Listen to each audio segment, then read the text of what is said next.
Hello friends, this is Minu. Welcome to our channel Radhi Coaching. We will discuss sentence. बेटा सबसे पहले मैं आपको सेंटेंस के बारे में बताती हूँ। सेंटेंस होता क्या है? सेंटेंस एक ग्रुप ऑफ वर्ड होता है जिसमें कुछ शब्दों का समूह होता है, लेकिन उसमें कुछ ऐसी चीज़ें होती हैं कि जो वर्ड्स होते हैं वो सब अपने प्रॉपर प्लेस पे होने चाहिए, उनका प्लेस एग्जैक्ट होना चाहिए। और सबसे पहले जब सेंटेंस स्टार्ट होता है तो फर्स्ट लेटर है वो कैपिटल होता है, लास्ट में फुल स्टॉप या क्वेश्चन मार्क, एक्सक्लेमेशन मार्क ज़रूर होता है, इनमें से कुछ भी, ठीक है। और जो ग्रुप ऑफ वर्ड है उसका एक प्रॉपर मीनिंग निकलना चाहिए, उसका एक कंप्लीट मीनिंग आना चाहिए, ठीक है। अगर कोई ग्रुप ऑफ वर्ड है, सपोज मैंने बोला इज़ टीचर अ राधा, ठीक है। अब ये ग्रुप ऑफ वर्ड तो है, लेकिन ना तो ये अपने प्रॉपर प्लेस पे है और ना ही इसका कोई मीनिंग निकल रहा है, तो इसका मतलब ये सेंटेंस नहीं है। लेकिन अगर मैं कहती हूँ राधा इज़ ए टीचर, तो ये अपने सभी वर्ड्स प्रॉपर प्लेस पे भी है और ये जो सेंटेंस मैंने बोला, जो ग्रुप ऑफ वर्ड है, अपना प्रॉपर मीनिंग भी दे रहा है, पूरा कंप्लीट मीनिंग दे रहा है, ठीक है। ये होता है सेंटेंस। लेकिन सेंटेंस के काइंड कौन कौन से होते हैं, मैं आपको सबसे पहले सेंटेंस की टाइप बताती हूँ, ठीक है। सबसे पहले होता है सेंटेंस में डिक्लेरेटिव। डिक्लेरेटिव जो सेंटेंस होते हैं वो सिंपल होते हैं, ठीक है। जैसे अभी मैंने बोला राधा इज ए टीचर, या नॉर्मली जो हमारे सिंपल सेंटेंस होते हैं, ठीक है। अब सेकंड जो होता है वो होता है इंटेरोगेटिव। इंटेरोगेटिव में क्या होता है कि इसमें क्वेश्चन पूछे जाते हैं, जिसमें किसी भी तरह का कोई भी क्वेश्चन हो वो इंटेरोगेटिव में आएगा, ठीक है। जिसमें WH से भी स्टार्ट हो सकते हैं आपके, और आपके हेल्पिंग वर्ब से भी स्टार्ट होते हैं। जिसमें क्वेश्चन पूछा जाता है, दो तरीके से पूछा जाता है ना, या तो वो जो सेंटेंस है, जो इंटेरोगेटिव सेंटेंस है, वो आपका हेल्पिंग वर्ब से स्टार्ट होगा, या फिर आपका WH से स्टार्ट होता है, और लास्ट में क्वेश्चन मार्क ज़रूर होता है बेटा, ठीक है। थर्ड होता है इम्पेरेटिव सेंटेंस। थर्ड होता है इम्पेरेटिव सेंटेंस, ठीक है। इम्पेरेटिव सेंटेंस में क्या होता है कि इसमें किसी भी तरह की कोई कमांड या ऑर्डर होता है, ठीक है। जैसे कम हियर या ओपन द डोर, ठीक है। इस तरीके से मतलब कुछ भी, या तो कमांड होगी या फिर कोई भी ऑर्डर वगैरह, इस तरीके का कुछ होगा, ठीक है। या कुछ एडवाइस, इस तरीके की सेंटेंस, ठीक है। लास्ट होता है एक्सक्लेमेटिव, ठीक है। अब इसमें क्या होता है, एक्सक्लेमेशन मार्क होता है, आपने देखा होगा, जैसे अभी इसमें भी दिखाया गया है, ये जो मार्क है ये एक्सक्लेमेशन मार्क है, ठीक है। अब इसमें एक लंबी लाइन होती है और उसके नीचे एक डॉट होती है, इस मार्क को हम एक्सक्लेमेशन मार्क बोलते हैं। और ये एक्सक्लेमेटरी सेंटेंस होते हैं जिनमें क्या होता है, सडन फीलिंग होती है बेटा, ठीक है। सडन फीलिंग कैसे, जैसे आपकी मम्मा ने आपको मार्केट से एकदम से ड्रेस ला के दी, नहीं, जिसके बारे में आपने कभी सोचा भी नहीं था, या आपको पता ही नहीं था कि आपकी मम्मा आपके लिए ड्रेस लाएगी, और वो ड्रेस सच में बहुत सुंदर है, आपकी मम्मा ने ला के आपको दिखाई, तो आपने जैसे ही ड्रेस को देखा तो आपके मुंह से एकदम से निकलता है, वाओ कितनी अच्छी ड्रेस है ना। हुर्रे वर्ड है, वाओ है, अल्लाह, ये जो ऐसे वर्ड है जो एकदम से किसी भी तरह की खुशी को या दुख को जाहिर करते हैं, बताते हैं, वो वर्ड्स वो हमारे एक्सक्लेमेटरी होते हैं, ठीक है। और इनकी पहचान क्या होती है कि लास्ट में जो ये मार्क मैंने आपको बताया, ये मार्क लगा होता है, ओके बेटा। और वैसे हम, और एक इसके अलावा, इन चारों के अलावा एक और भी होता है बेटा, जिसमें आप जिसको ऑप्टेटिव सेंटेंस के नाम से जानते हो, ठीक है।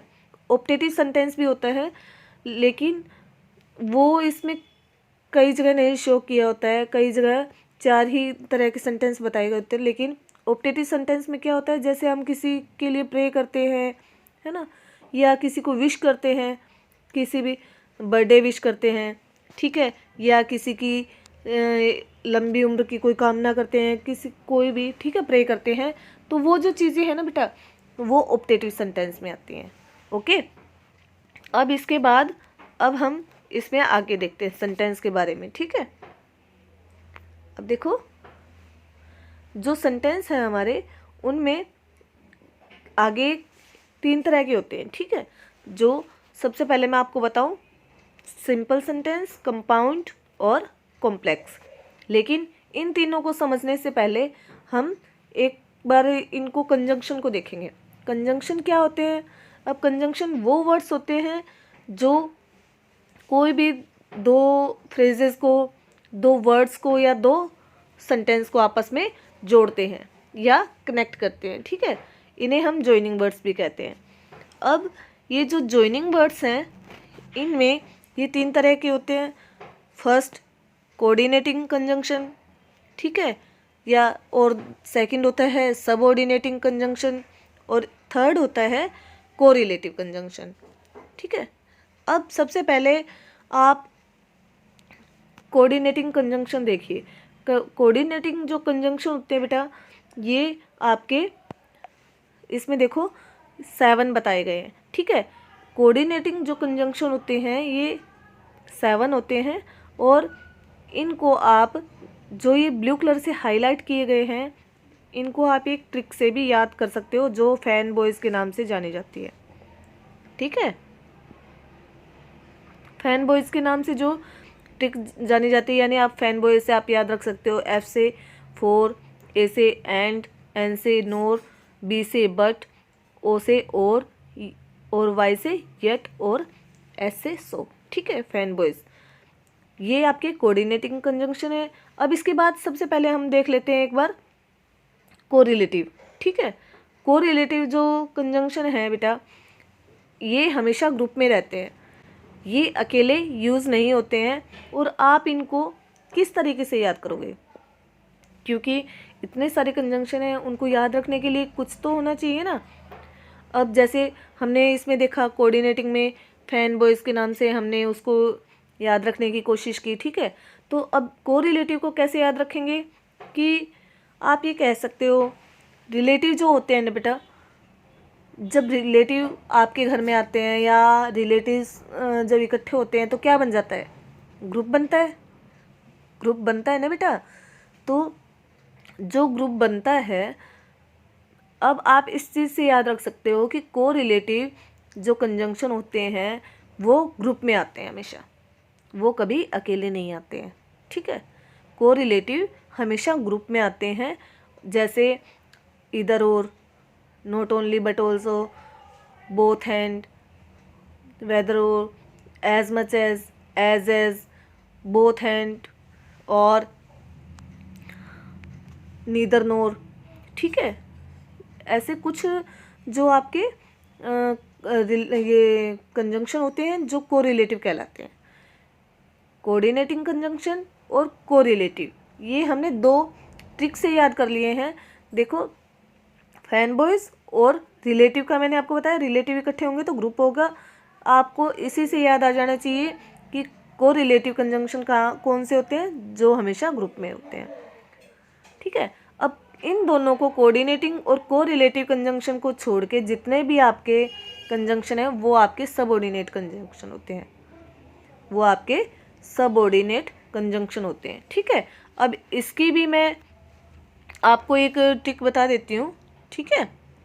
अब आप उसे भी देख सकते हो। जैसे हम लिखेंगे एक विद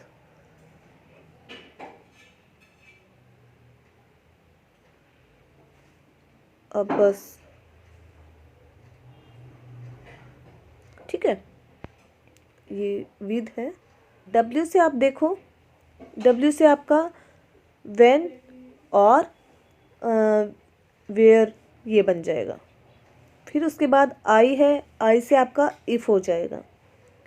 TH से आपका दो हो जाएगा, ठीक है, और देन भी हो जाएगा। उसके बाद अ से आपका आफ्टर, ऑल्दो, एज तीनों हो जाएंगे। बी से आप इसका बिकॉज कर सकते हो, बिफोर भी कर सकते हो, ठीक है। बी से आपके बिफोर और बिकॉज दोनों हो जाएंगे। यू से आपका अनलेस भी होता है और अनटिल भी होता है। और एस से आपका सिंस भी होगा और सो भी हो सकता है, ठीक है। आप इस तरीके से आप याद कर सकते हो। और अगर आप चाहो तो जैसे जो डब्ल्यू से हैं तो उनका 2 स्क्वेयर कर दो, ठीक है। जो सिंगल है वो सिंगल है, फिर टी एच से भी 2 स्क्वेयर हो जाएगा, इसकी क्यूब हो जाएगी, ठीक है। इस तरीके से आप इसका भी स्क्वेयर कर दो, इसका स्क्वेयर हो जाएगा और इसका भी, ठीक है। इस तरीके से आप एक फॉर्मूला सा बना सकते हो याद रखने का कि कौन कौन से कंजंक्शन है, ठीक है। तो यहाँ तक तो हमारा इसमें ये था कि 3 तरह के हमने कंजंक्शन देख लिए हैं, कौन कौन से होते हैं। क्योंकि ये हमने पहले इसलिए देखा बेटा ताकि हम हमारे जो सेंटेंस के टाइप हैं, सिंपल सेंटेंस, कॉम्प्लेक्स सेंटेंस और आपका कंपाउंड सेंटेंस, इन तीनों को अच्छे से समझ पाएँ। अगर हम पहले इनको नहीं समझते तो हमें वहाँ प्रॉब्लम आती, ठीक है। अब हम देखते हैं सबसे पहले simple sentence. What is a simple sentence?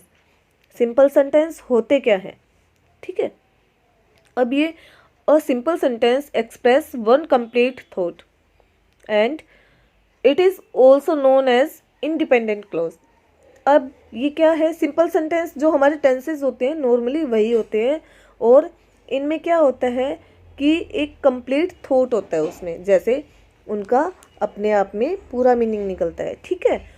और इसीलिए उनको इंडिपेंडेंट क्लॉज भी कहते हैं, इसीलिए उनको इंडिपेंडेंट क्लॉज कहते हैं, क्योंकि उनको कंप्लीट होने के लिए किसी दूसरे सेंटेंस की ज़रूरत नहीं होती है, ठीक है। अब इसमें जैसे कुछ एग्जाम्पल है, आई वेंट टू क्लास, ठीक है, सी स्टडीड फॉर 2 hours, ठीक है, या my English class is hard. इस तरीके से इसमें क्या होता है कि सब्जेक्ट, जो सिंपल सेंटेंस होते हैं उनमें क्या होता है, उनमें एक सेंटेंस में एक सब्जेक्ट होता है और एक प्रेडिकेट होता है, ठीक है। में देखिएगा तो इसमें आई आपका क्या है? सब्जेक्ट है और जो बाकी का जो पार्ट है आपका वो आपका क्या है? प्रेडिकेट। फिर नीचे वाले में भी शी आपका सब्जेक्ट है और बाकी पार्ट जो है आपका वो predicate. My English subject and other part predicate, ये होता है, ठीक है। तो इसमें एक सब्जेक्ट और प्रेडिकेट होता है, ओके। अब हम नेक्स्ट देखते हैं कंपाउंड सेंटेंस। कंपाउंड सेंटेंस क्या होते हैं? कंपाउंड सेंटेंस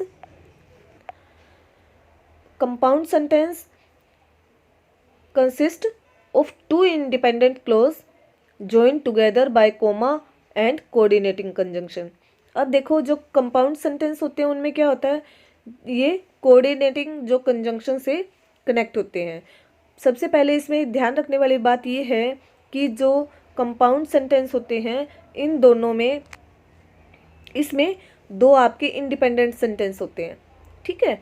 यानी आपके 2 इंडिपेंडेंट सेंटेंस होंगे और उन दोनों इंडिपेंडेंट सेंटेंस को आप किसी भी, ये जो आपके फैन बॉयज़ नेम से, आपकी ट्रिक से जो आपको 7 कंजंक्शन बताए गए हैं, जो 7 वर्ड्स बताए गए हैं, इन वर्ड्स में से ही किसी को यूज़ करके और आपको सेंटेंस को कंप्लीट करना होता है, उन दोनों सेंटेंसेस को जोड़ना होता है, ठीक है। जैसे कुछ एग्जांपल है, ही वॉज टायर्ड, ये अपने आप में कंप्लीट मीनिंग देता है। फिर इसके बाद है he went to bed early, ये भी अपने आप में 2 सेंटेंस हैं, दोनों ही अपने मीनिंग जो है वो क्लियर दे रहे हैं, दोनों एक दूसरे के बिना भी कंप्लीट हैं, ठीक है। अब इन दोनों सेंटेंस को जोड़ने के लिए हम इन 7 जो हमारे कंजंक्शन है, इन 7 में से हम किसी को यूज़ करेंगे। ही वॉज टायर्ड, फिर कोमा, क्योंकि हमने अभी इसमें डेफिनेशन में देखा कि इसमें कोमा भी यूज़ होता है बेटा। फिर कोमा के बाद फिर हम इस सेंटेंस के अकॉर्डिंग 4 लगाएंगे। He was tired for he went to bed early. I cook dinner, अब ये भी अपने आप में कंप्लीट है, इंडिपेंडेंट सेंटेंस है। ही वॉश्ड डिशेस। तो इस तरीके से आप दो इंडिपेंडेंट सेंटेंस को और इन एंड बॉयज में से किसी भी वर्ड के साथ कनेक्ट करके देख सकते हो। ठीक है, अब नेक्स्ट हमारा है कॉम्प्लेक्स सेंटेंस। कॉम्प्लेक्स सेंटेंस में क्या होता है कि इसमें दो सेंटेंस होते हैं, एक इंडिपेंडेंट होता है, एक डिपेंडेंट होता है। एक डिपेंडेंट और एक इंडिपेंडेंट दो सेंटेंस होते हैं, और ये जो है दो सेंटेंस इंडिपेंडेंट और डिपेंडेंट ये सबऑर्डिनेटिंग क्लॉज से जोड़े जाते हैं, सबऑर्डिनेटिंग कंजंक्शन से जोड़े जाते हैं। ठीक है, अब सबऑर्डिनेटिंग कंजंक्शन मैंने आपको पहले ही बता दिया है क्या होते हैं। अब इनमें इंडिपेंडेंट तो जिसका अपने आप में मीनिंग कंप्लीट निकल रहा है, और डिपेंडेंट वो जो दूसरे के बिना कंप्लीट नहीं होगा, दूसरे सेंटेंस के बिना, यानी वो अपने आप में कंप्लीट नहीं है, उसे कंप्लीट होने के लिए दूसरे सेंटेंस की ज़रूरत है। ठीक है, अब इसमें कुछ एग्जाम्पल है वो हम देखते हैं। I wash the car after I came home. अब आपको सीधा जैसे ये जो दो सेंटेंस है ये इसमें एक आपका डिपेंडेंट है और दूसरा इंडिपेंडेंट है। ठीक है, अब सेकंड है he went to see a doctor because he was sick. ठीक है, अब वो डॉक्टर के पास गया, क्यों गया? क्योंकि ही वॉज सिक, वो बीमार था इसलिए। अब इन दोनों में एक डिपेंडेंट है और एक इंडिपेंडेंट है जिसको कोऑर्डिनेटिंग कंजंक्शन के द्वारा जोड़ा गया है। फिर इसके बाद है लास्ट,